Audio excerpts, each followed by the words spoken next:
Bonjour tout le monde. Earlier today, we received the job report for April. These numbers tell us what we already knew, that right now, Canadians are hurting because of this pandemic. Everyone has their own story, but it all boils down to a very difficult time for a lot of people. Canadians aren't alone in this, as the world faces COVID-19. But if you're out of work, you don't need to hear that other people are out of work too. You need to know that there's a plan to get you through this and get you back on the job. And that's exactly what this government is focused on. Aujourd'hui, on a reçu le rapport sur l'emploi pour le mois d'avril et les chiffres confirment ce qu'on sait depuis un bon moment. Vous êtes nombreux à souffrir à cause de cette pandémie. Et ce qui compte le plus pour vous, c'est de savoir qu'il y a un plan pour vous aider à passer à travers et retourner au travail le plus rapidement possible. Et c'est là-dessus que notre gouvernement se concentre. In the face of this unprecedented challenge, we've taken action. Maybe you're one of the more than 7 million people getting this CERB to help make ends meet. Or better yet, maybe thanks to the wage subsidy, your employer has been able to rehire you. That's what happened for people who work at Pursuit, a Banff tourism company. They're back on the job because of this program. We created the Canada Emergency Wage Subsidy to protect jobs wherever possible. Since it launched last week, employers have applied for subsidies for almost 2 million workers. And as provinces and territories start to gradually reopen over the coming months, and the CERB becomes less and less needed, this subsidy will play an even greater role. That's why I can announce today that we will be extending the Canada Emergency Wage Subsidy beyond June to help kickstart our economic reopening and boost jobs. We'll have more details next week, but to businesses hit by COVID-19, know this: the wage subsidy will continue to be there for you to help you keep your employees on the payroll. So fill out the application at canada.ca if you haven't already done so. And if you had to let people go, try to bring them back. It's those workers who will drive our economy's short and long-term recovery. On other support, the Canada Emergency Business Account has been accessed by well over 500,000 businesses to give them much-needed loans. Between the CEBA and the wage subsidy, we're helping employers across the country keep Canadians on the job. Now, even though we're reaching millions of Canadians, we need to reach even more. We're working around the clock to update and adjust so that help gets to as many workers, small businesses, families, and young people as possible. We also know that some sectors have been hit especially hard, so we're stepping up on that too. Minister Baines will be leading a new Industry Strategy Council. Chaired by Monique Leroux, this council will take a deeper dive into how the pandemic is affecting specific sectors and how to best support them. We're leveraging expertise from the economic strategy tables we set up in the first mandate, as well as looking to new industry leaders. This will be a dedicated forum for industry and government to come together on tackling the effects of COVID-19. And it builds on what we've already done for workers in everything from energy to agriculture. On that note, Minister Guilbeault will have more details at noon about how our $500 million package for arts, culture, and amateur sport is now being rolled out to support workers in those sectors. This investment will help people access wage support and help organizations access funding.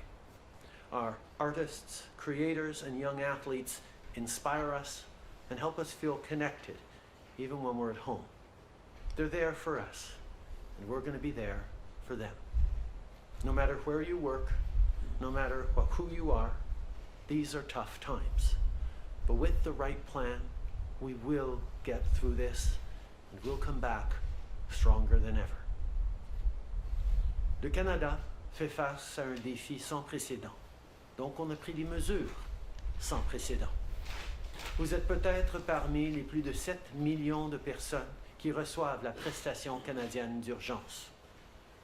Ou peut-être que vous avez été réembauché grâce à la subvention salariale d'urgence. Nous avons créé cette subvention pour protéger les emplois autant que possible. Depuis le lancement du programme la semaine dernière, les employeurs ont déjà déposé des demandes de subvention pour presque 2 millions de travailleurs. Et aujourd'hui, j'annonce qu'on va prolonger la subvention salariale d'urgence après le mois de juin pour encourager la relance de l'économie et stimuler la création d'emplois. On aura plus de détails à ce sujet la semaine prochaine, mais les entreprises touchées par la COVID-19 doivent savoir ceci. La subvention salariale va être là pour vous et vos travailleurs. Je vous invite à faire une demande sur le site de canada.ca si ce n'est pas déjà fait. Et si vous avez dû faire des mises à pied, essayez de réembaucher vos employés si possible. Ce sont ces travailleurs qui vont nous aider à relancer l'économie à court et à long terme. Les Canadiens veulent travailler, donc on va les aider à retourner au travail. Grâce à cette subvention et à d'autres mesures comme le compte d'urgence pour les entreprises, on aide les employeurs à garder leurs employés. Aujourd'hui, on a aussi des nouvelles pour le secteur de la culture. Le ministre Guilbeault va donner plus de détails là-dessus, mais en gros, on est en train de soutenir les artistes, les entreprises culturelles, les musiciens, les jeunes athlètes et leurs entraîneurs. Pour mieux comprendre les conséquences de la pandémie sur les différents secteurs de l'économie, on met sur pied le Conseil sur la stratégie industrielle, qui sera dirigé par le ministre Baines. Présidé par Monique Leroux, le Conseil aura pour mission d'étudier plus en profondeur les effets de la pandémie dans des secteurs spécifiques et surtout ce qu'on peut faire pour soutenir les travailleurs. On profite du savoir-faire des tables de stratégie économique qu'on avait mises sur pied durant notre premier mandat et on fait appel à des nouveaux leaders d'industrie. On traverse une période difficile en ce moment, mais avec le bon plan, on va revenir plus fort que jamais. It's hard to think of tougher times for our country, but as our elders remind us, Canada has faced challenges before, and we've always overcome them. Today, we mark the 75th anniversary of Victory in Europe Day and the end of the Second World War on the continent. After 6 years of war, it must have felt like that day would never come, but it did. And it came because of the courage of all who served and because of the sacrifice of all who gave their lives. It has been 75 years since our grandparents and great-grandparents stood up to do their part. 75 years since they stood united and strong to ensure that we would live in peace and freedom. Today, as our generation faces our own battle, let us be inspired by them and their valor as we protect them and all Canadians. This is our challenge, and I know we will rise to meet it. Merci. Thank you, Prime Minister. We'll now go to the phone lines for questions. One question, one follow-up. Operator? Thank you. Merci. First question is from Jamie Tashagumskum from APTN. Line open. Thank you, Mr. Prime Minister. As we all know, Indigenous communities in the north are vulnerable due to social conditions like lack of housing and lack of medical facilities. And it's been said that Indigenous communities are 2 weeks behind the curve. Now, if provinces relax the restrictions, some of these communities might see that as a threat. Do you agree with that opinion? And secondly, what would your advice be to those communities? From the very beginning of this pandemic, we have seen that and known that Indigenous communities, particularly northern and remote ones, are particularly vulnerable to the spread of COVID-19, given existing challenges around medical facilities, things like overcrowding and other socioeconomic realities. That's why from the beginning we have made specific investments to support Indigenous communities as the country grapples with this pandemic. Right across the country, as certain regions are reopening, there is a recognition that other regions are going to need continued adjustments and continued protections, and we will ensure that we continue to work all together on protecting Indigenous communities who are indeed more vulnerable, even as other parts of the economy are looking at opening up. Follow-up, Jeremy? Yeah, okay, so they've been doing pretty well so far, but like I said, they're 2 weeks behind the curve, so with provinces opening up, what would you suggest that they do? I think we need to make sure we're keeping extremely vigilant and preventing outside cases from entering those communities. We've seen, for example, Nunavut be very successful, not just remaining 2 weeks behind the curve, but months behind the curve as they continue to have no cases because of very strong travel restrictions that were brought in immediately and have served to keep the vulnerable and remote communities in our far north completely COVID-free. But right across the country, various communities will take appropriate measures, and we will be there as a government and other orders of government as well to support them in doing the things that need to be done to keep elders and all in those communities safe. Thank you. Next question, operator. Thank you. Merci. Prochaine question, Michel Lamarche, télé Unveiled. À vous. Bonjour, M. Trudeau. J'aimerais savoir, devant le fait que vous considérez prolonger la subvention salariale, est-ce que vous pensez faire la même chose avec la prestation canadienne d'urgence? La prestation canadienne d'urgence déjà continue pour plus longtemps que la subvention salariale. Et nous reconnaissons aussi que au fur et à mesure que dans les semaines et les mois à venir, l'économie commence à reprendre un peu de souffle, moins de gens vont avoir besoin de la prestation d'urgence parce qu'ils vont retourner vers le travail et probablement que plus de gens vont choisir de prendre la subvention salariale. C'est pour ça qu'on annonce aujourd'hui qu'on va prolonger l'impact et l'utilisation de la subvention salariale. Nous allons continuer de s'ajuster au fur et à mesure que la situation évolue. Depuis le début de cette situation, on a été là pour ajuster le tir et pour améliorer notre approche pour pouvoir aider le plus de gens possible, étant donné les situations du moment. From the beginning, we recognized that we needed to constantly adjust and improve the delivery of these unprecedented mechanisms to support Canadians who are suffering through this particular crisis. That's why we recognize that there are many different things we need to do as the economy starts to reopen. The Canada Emergency Response Benefit had always been planned to last longer or had a timeline that was already longer than the wage subsidy. But we recognize that as the economy starts to reopen, people will be getting back to work, leaving the emergency response benefit and perhaps going on to the wage subsidy as employers bring people back on and get them back to work as our economy picks up over the coming weeks and months. That's why we will constantly be adjusting to make sure that Canadians are getting the support they need as we look to carefully and gradually restarting our economy. And suivi, Michel? Bien sûr, j'aimerais justement savoir, cette subvention salariale, combien de temps, à votre avis, il faudra la prolonger?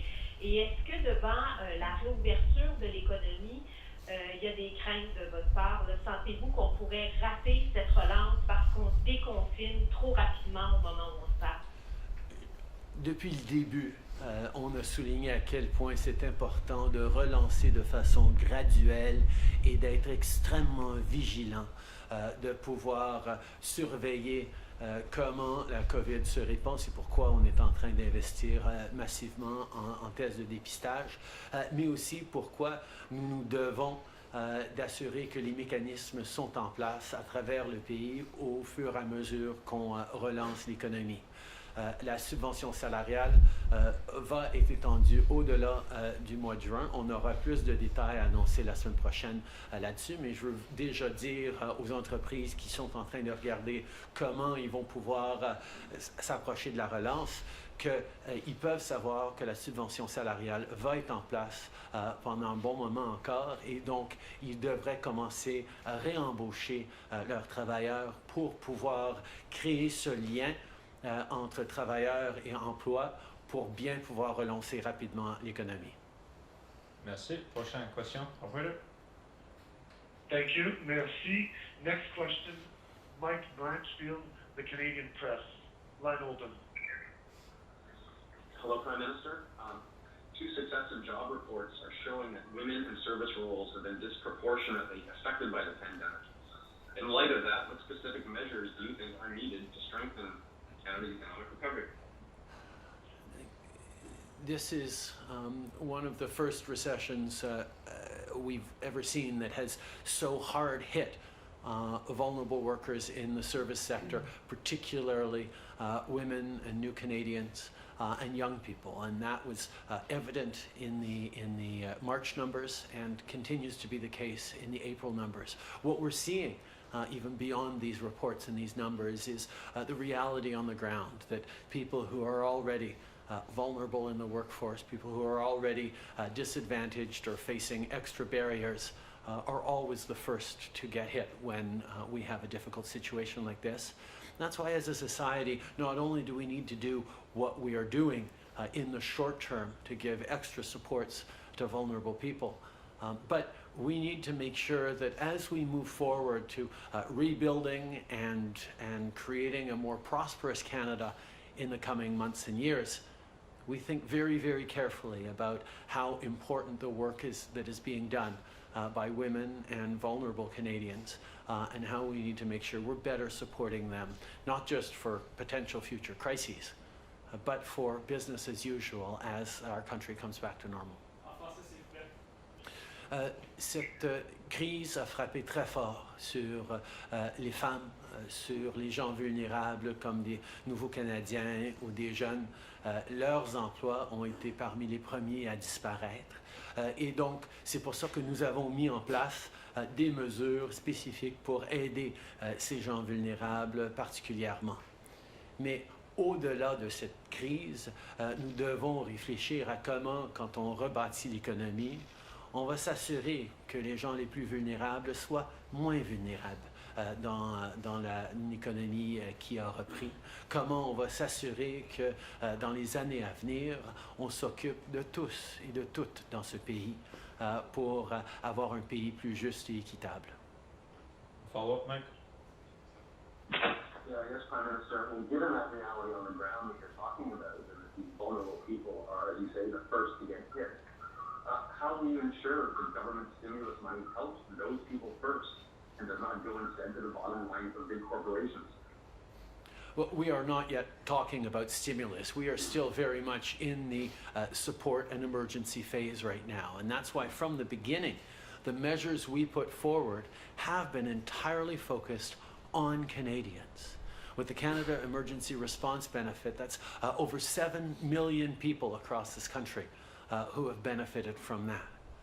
With the wage subsidy that goes to workers, employers don't keep a penny of that. They pass it through to their workers so that workers have that continued link with their job and get a paycheck that will ensure that as the economy reopens, they will be able to come back to work quickly and smoothly. Our focus every step of the way, even on supporting small businesses, has been ensuring that people are able to keep jobs going for Canadians from coast to coast to coast. We will, over the coming days, start looking at specific sectoral supports for various industries that have been hit particularly hard by COVID-19. But even then, our focus will be on the workers, on the supply chains that involve many, many small businesses across this country for many of these industries, and not on the corporate well-being of an industry or of a sector, but indeed staying focused on helping Canadians, because it is Canadians who are at the heart of our economic success, at the heart of our success as a country, and as a government, we will always stay focused on them. Thank you. We'll take one more question on the phone. Operator? Thank you. Merci. Prochaine question, Marie Vastel, Le Devoir, à vous. Oui, bonjour, M. Trudeau. J'aimerais revenir sur la prestation canadienne d'urgence. On voit que les écoles, les garderies commencent à reprendre petit à petit, mais il y a une grosse interrogation à savoir si les enseignants ou les monitrices de garderie qui ne se sentent pas en sécurité de reprendre le travail pourront refuser de retourner au bureau et se prévaloir de la PCU. Au Québec, par contre, le gouvernement juge que c'est un environnement de travail sécuritaire. Donc, j'aimerais savoir, est-ce qu'une perception personnelle que notre endroit de travail n'est pas sécuritaire serait suffisante pour refuser d'aller travailler et toucher la PCU? D'abord, en aucun cas, en moment de crise ou en moment normal, aucun Canadien ne devrait travailler en situation d'inquiétude pour leur santé et de leur sécurité. On a des normes très précises et très importantes au pays pour s'assurer qu'en temps normal, les travailleurs font leur travail en toute sécurité. Pendant cette pandémie, ces inquiétudes sont encore plus élevées et donc c'est pour ça que dans les principes que nous avions mis de l'avant avec les provinces et territoires, cet élément de sécurité au travail est primordial pour toute relance économique. Et on s'attend à ce que les conditions de travail dans lesquelles les gens vont se retrouver, même dans les secteurs de travail essentiels, vont être assez sécuritaires pour que les gens se sentent en confiance pour pouvoir retourner au travail. Okay. I think one of the things that is fundamental in Canada is that no one, whether in crisis times or in regular times, should be working in a job in conditions that are unsafe or put them at risk. That is a fundamental principle of Canada that we will always ensure to uphold. In this particular situation, there are heightened concerns about health for a large number of people, or for everyone, but particularly and even in essential work sectors.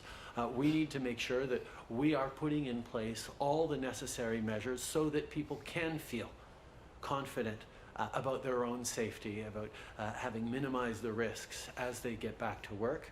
That's why we put that as one of the fundamental principles that needs to be in place before any sector talks about reopening the economy. That was part of the principles agreed to by the provinces and the federal government on relaunching our economy.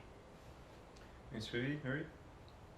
Merci. Mais cela dit, vous parlez des conditions qui doivent être respectées, que ce lieu de travail-là soit sécuritaire, mais qui détermine si le lieu de travail est sécuritaire ou pas? Je vous repose ma question. Est-ce qu'une personne peut elle-même déterminer dans sa perception personnelle qu'elle ne se sent pas en sécurité d'aller travailler dans une garderie? Ou est-ce que le gouvernement va décider de la légitimité d'une demande de PCU? Je pense que, comme toute situation, ça va se jouer selon les différents cas. Le gouvernement va certainement avoir des choses à dire par rapport aux besoins de différents secteurs ou différentes industries.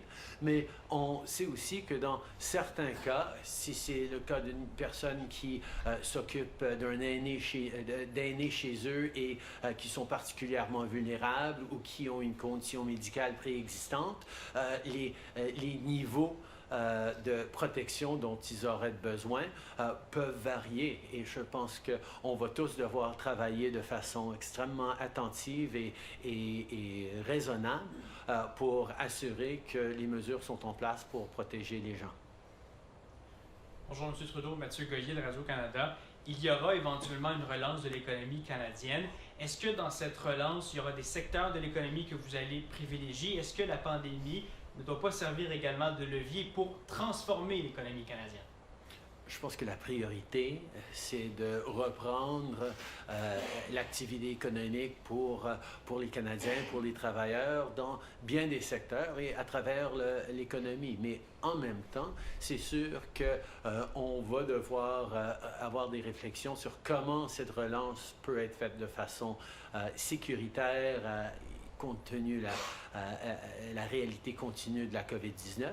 Mais il y a aussi d'autres réflexions. Je pense qu'on a tous appris qu'il y a et des défis et des avantages du travail à la maison, du télétravail par exemple. Et là, il y aura un besoin d'investir plus dans le numérique et de faire un virage encore plus rapide que ce qui se faisait avant. On va vouloir certainement continuer la lutte contre les changements climatiques et je pense qu'une relance va nous donner une occasion d'en faire plus dans bien des secteurs. Je pense que c'est important de réfléchir à de quoi pourrait avoir l'air le Canada dans 1 an, dans 2 ans, dans 10 ans et de travailler vers ça. Mais en même temps, ce qu'on veut, c'est de pouvoir recommencer à créer de la prospérité pour tous les Canadiens. On l'a vu dans les chiffres ce matin, les jeunes sont particulièrement touchés par les pertes d'emploi. Comptez-vous prolonger l'aide d'urgence pour les étudiants également? On a déjà planifié que l'aide d'urgence aux étudiants allait être là jusqu'au mois d'août. Les étudiants, typiquement, quand ils finissent leur année collégiale universitaire, prennent un emploi pour l'été pour aider à payer leurs besoins, subvenir à leurs besoins pour l'année scolaire. Donc, l'aide aux étudiants est là pour remplacer tous ces milliers d'emplois qui ne seront pas là pour les jeunes cet été. On sait quand même que les jeunes veulent travailler et vont chercher dans les emplois que le gouvernement est en train de créer et avec le programme d'emploi été et avec des nouveaux programmes pour aider dans des secteurs particulièrement vulnérables ou affectés par la COVID-19. Mais on a des mesures en place pour aider les jeunes à s'étirer jusqu'au mois de septembre et la reprise de l'école. Hi, Prime Minister Tom Perry with CBC. I'd like to ask you about the jobs numbers again. You were talking about just how some groups are getting hit disproportionately hard, thinking young people, thinking women. What specifically can the government do as the recovery begins to make sure that these groups aren't permanently set back? I think the idea of permanent challenges is particularly poignant for young people, where we know that a summer without work experience, a summer where they are struggling to pay their groceries or their rent is a significant setback in their march towards economic independence and successful outcomes after their schooling. That's why we put in place the Canada Emergency Student Benefit to help them this summer make sure that there aren't long-term impacts. On women particularly that we've seen have been extremely impacted by this economic challenge as well as a health challenge. We have moved forward on supports for them, particularly more emergency supports for women who are facing challenges of domestic violence. But at the same time, we know we have to do more. The importance of childcare has been yet again emphasized, that as we move towards an economic restarting, there needs to be more and secure childcare spaces for people to get back into the workforce. These are the kinds of things that we're going to have to think about, both in the immediate, but also for the longer term, to make sure that equality in this country is more than just a goal, but is a concrete reality. Je pense qu'il y a bien des choses qui nous préoccupent par rapport aux années à venir. Et effectivement, des groupes comme les jeunes et les femmes pourraient se voir avec des échos négatifs de cette crise pendant bien des années, plus que d'autres.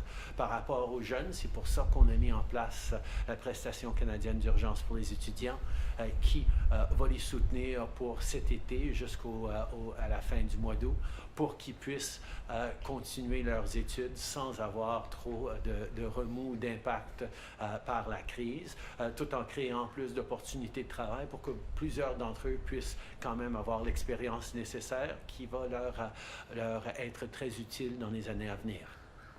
Par rapport aux femmes, on sait qu'il y a toujours plus à faire pour arriver à une société plus équitable.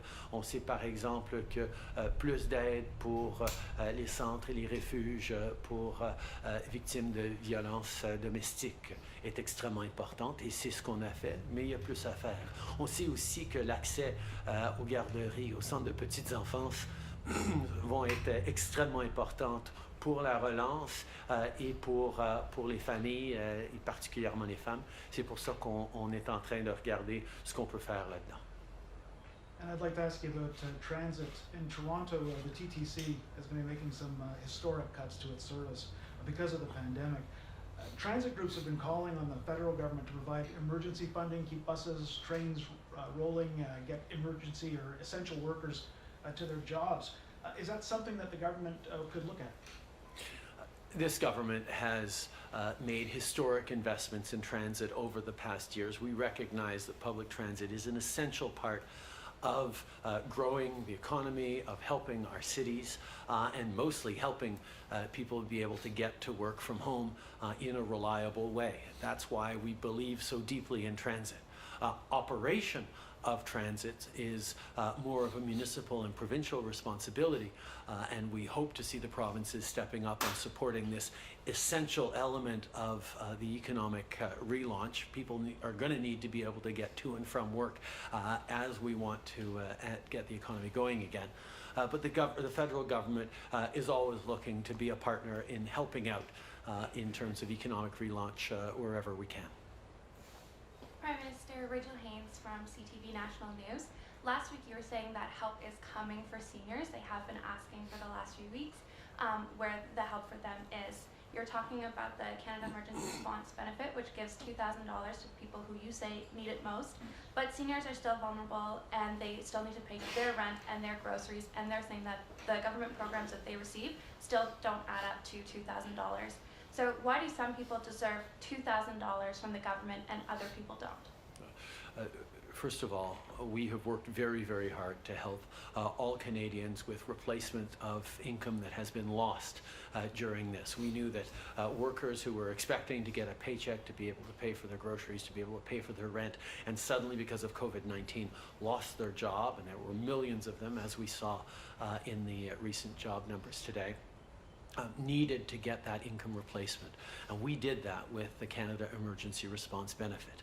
Seniors, many of whom are on fixed incomes, did not see that disappearance of their income at the same time, although some did, and many qualify for the CERB, even as seniors, and therefore are getting the support. At the same time, however, we recognize that there are additional costs and additional vulnerabilities that seniors have been facing, and that's why we have made investments, whether it's through increasing the GST supplement that hits many, many vulnerable seniors, whether it's through new programs that are supporting seniors in vulnerable situations. And like I said, we'll have more to say very soon on how we continue to support the seniors who built us this extraordinary country and to whom we owe so much thanks.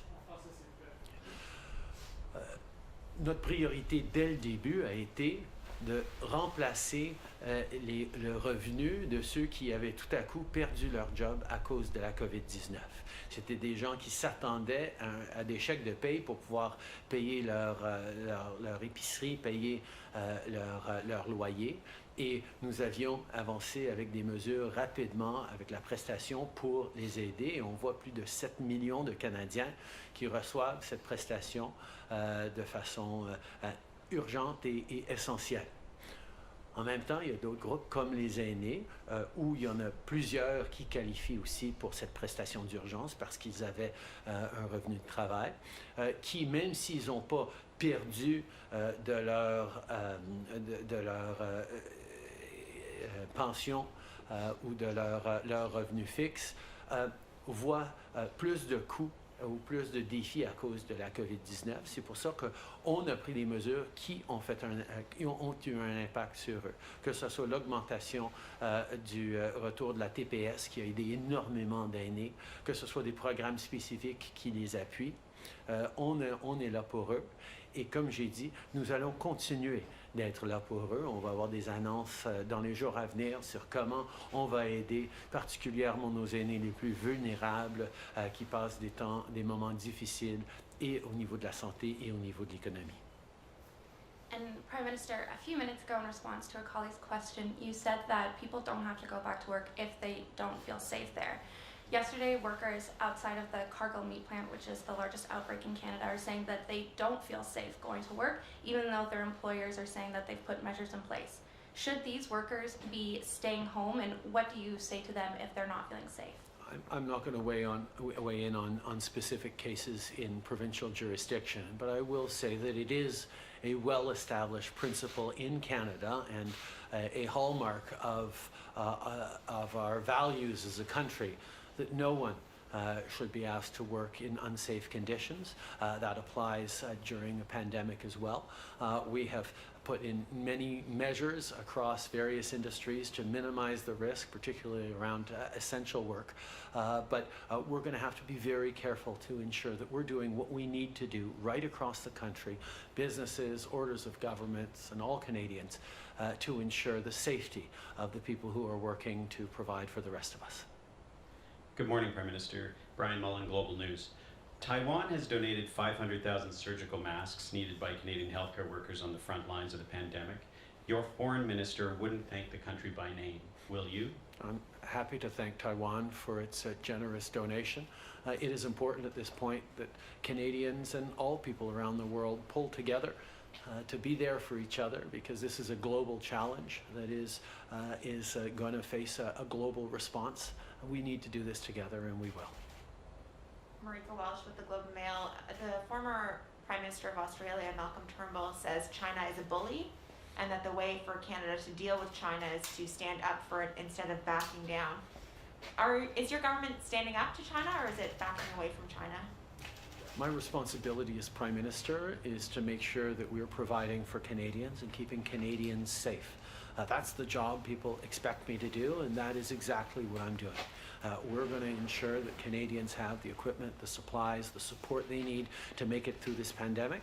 And of course, at the same time, we will be asking difficult questions about how we're making it through this pandemic, how this came to happen, how we can learn from this. There'll be plenty of time for questions in the months to come. My focus, rightly, is on doing everything I can to help Canadians through this. So are you standing up for China? Merci beaucoup tout le monde.